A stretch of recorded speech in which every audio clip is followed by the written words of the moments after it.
The 17 News at Sunrise podcast is a production of KGET and Nexstar Media Group. For more on all of the headlines in today's show, head to kget.com. The FBI now involved in a desperate search for two little boys ages 3 and 4 missing from California City. What officers took from their home yesterday and who they are questioning coming up. They thought he was on board, but last night President Trump signaled he may not sign the new coronavirus relief bill, saying payments to Americans are too low. What he's demanding and the enthusiastic response from some Democrats coming up. And it has been the deadliest year on record in the U.S. We'll take a look at the numbers from across the country and here at home as we head into Christmas weekend. This is Wednesday, December 23rd, 2020. Thanks for that, Kevin. Well, we begin this morning with the desperate search for two young boys reported missing Monday night from their home in California City. We learned last night the FBI is now involved in the investigation. Agents interviewed the adoptive parents of the boys, Trezol and Jacqueline West. According to investigators, the couple was taken in for questioning around 3:45 yesterday afternoon, but they were not handcuffed and are said to be cooperating with police. 3-year-old Orrin West and 4-year-old Orson West were reported missing Monday evening. Just after 6 yesterday, a search warrant was served at the family's home on Aspen Avenue. Officers left the house carrying several brown bags and a large duffel bag. The parents' white van was also towed from the home. Many residents came here Monday night and yesterday to help in the search. I have a 4-year-old granddaughter and a 16-year-old daughter, and this child is a part of my community. I mean, this may not be the best community in the world, but it's mine. Here is another look at Orrin and Orson West. Cal City police say no arrests have been made, adding nothing has been ruled out regarding the boys' disappearance. Stay with us at 17 News for updates on this search. And other news this morning, California's Justice Department has had a close eye on the Kern County Sheriff's Department for more than 4 years amid allegations of excessive use of force. Yesterday, the state rolled out a 5-year plan to protect deputies and the public. 17's Moses Small explains. Kern is notorious for having one of the highest rates of officer-involved shootings of any county in America. The sheriff's office racking up 15 this year alone. 241 calls. Attorney General Javier Becerra positioned the settlement as a productive step in the right direction that allows the Justice Department to enact reforms with the cooperation of the KCSO. The State Department of Justice sued the Sheriff's Department alleging deputies deprived local citizens of their constitutional rights. Today's settlement ends that suit without the Sheriff's Department admitting fault. But to get that dismissal, the KCSO had to agree to changes involving issues of the use of excessive force, unreasonable stops, searches, and seizures, and processes involving the receipt and investigation of civilian complaints.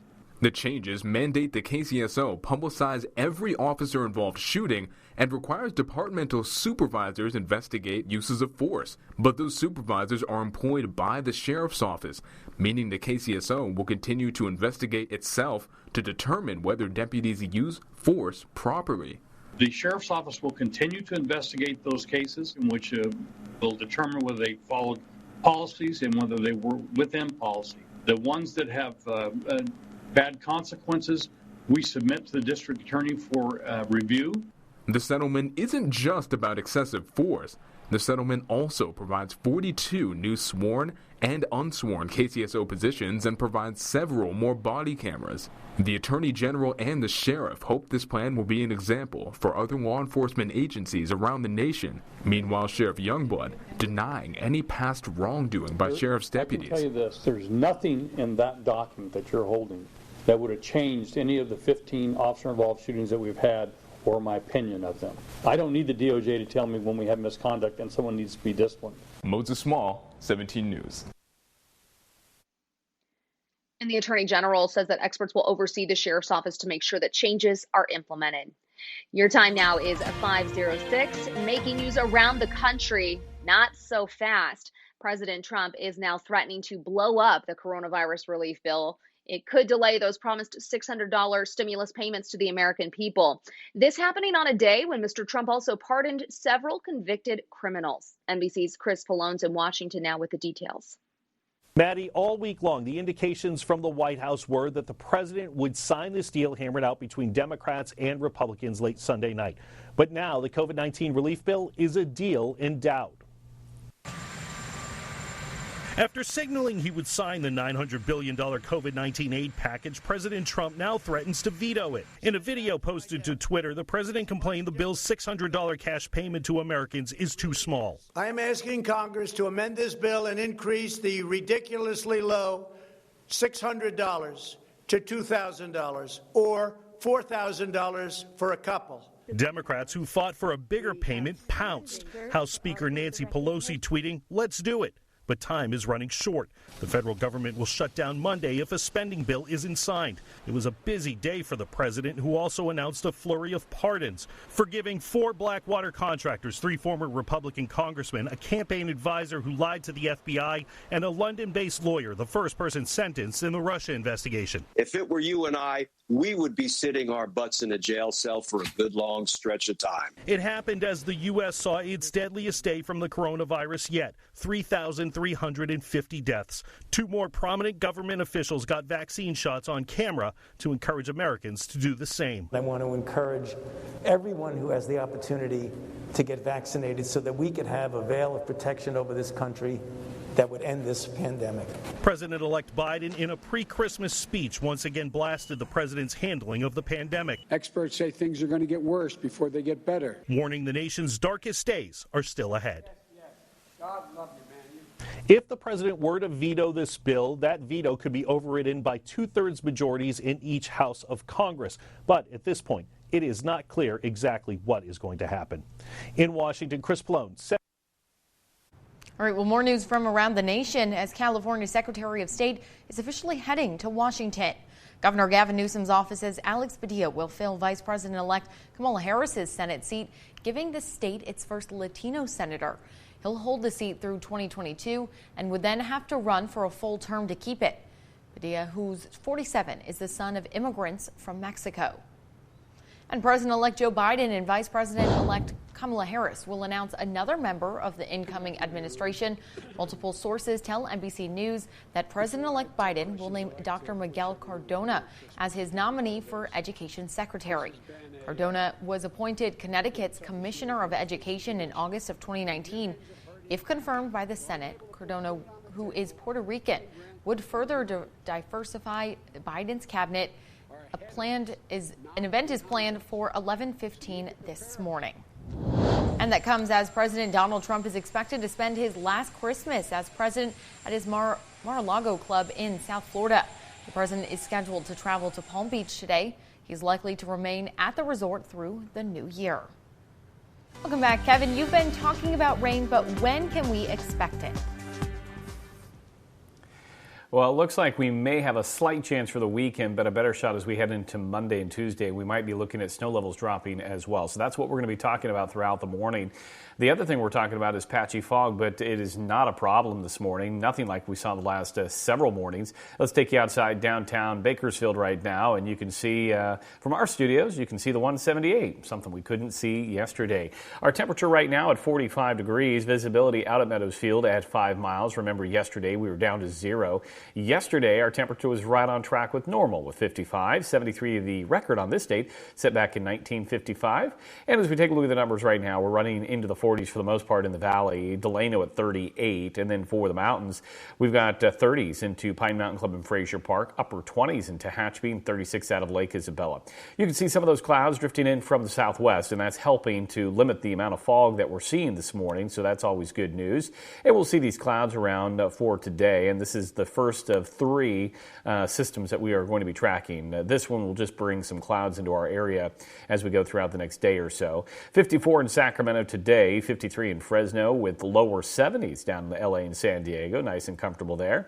So that's what we'll be tracking here in the short term, is that cloud cover southwest, and then our next system rolls in out of the northwest. So here's what we've got going in our futurecast. So system number one will head into Christmas Eve. Again, clouds are only expected with this.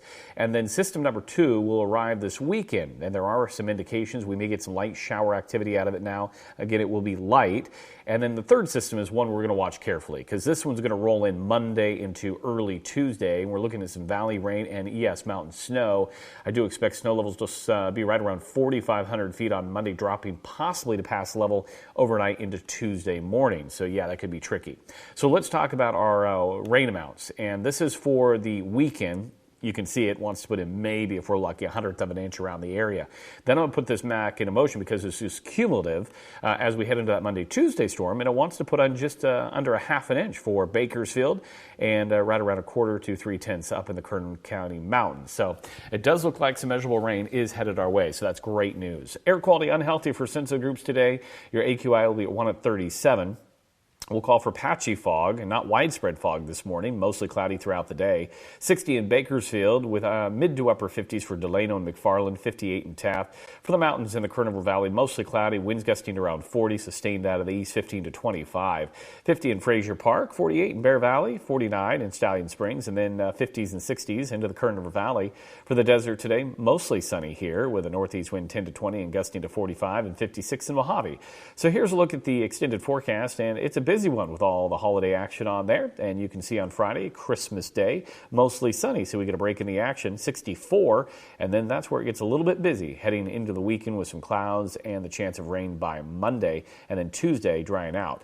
For the mountains, we're looking at lower 50s the next couple of days, mostly sunny for Christmas Day, 55, and then the next surge of weather rolls on in for the weekend into early next week, and you can see on Monday lowering that snow level to 4,500 feet. And then for the Kern River Valley, Christmas Eve, mostly cloudy, 59, 63 and mostly sunny on Christmas Day.